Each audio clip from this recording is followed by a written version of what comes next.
আসসালামু আলাইকুম, welcome to my another blog. আজকে আমি কয়েকজন মাদ্রাসার বাচ্চার হুজুরকে দাওয়াত করেছি, অল্প কয়েকজন।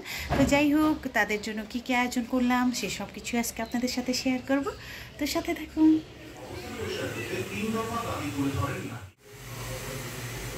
ভর্তা করলাম বাদাম দিয়ে, তারপর করলা ভাজি, লেবু আর কাঁচামরিচ, তারপর ডিম আলু ভর্তা, দুইটা শুকটি ভুনা, আর সালাদ। এছাড়া আরও কিছু আছে, সেগুলো দেখাচ্ছি। আর আমার হাজব্যান্ড সব সময় আমার ভিডিওর মাঝখানে কথা বলবে, এটা তাকে বলতেই হবে। যে রাইস,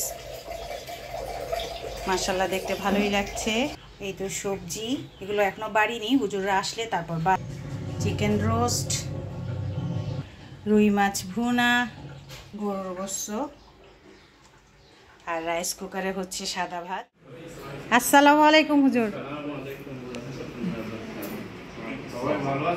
জি আলহামদুলিল্লাহ। হুজুর আপনি ভালো আছেন? কেন? আরে আমি তো আশা করছিলাম আসবে, দেখা হবে। তোমরা ভালো আছো সবাই?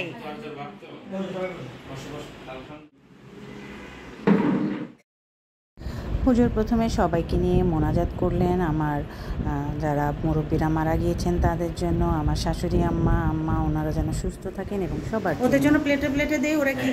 মোনাজাতের পর আমি দুপুরের খাবার বেড়ে দিলাম। হুজুরের সাথে কিছুজন বসলো আর বাকিদেরকে মাদুর বিছিয়ে দিলাম। ওরা সবসময় এভাবে বসাটাই পছন্দ করে। যাই হোক, একদিকে আমার হাজব্যান্ড ওদেরকে বেড়ে খাওয়াচ্ছিল, আর একদিকে আমি এদিকে দেখছিলাম।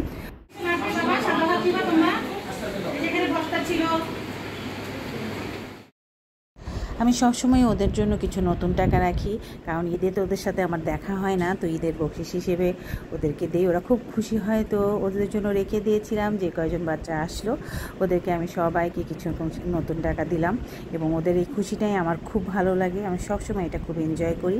এরপর খাওয়ার পর কিছুক্ষণ হুজুর কথা বললেন এবং তারপরে চলে গেলেন।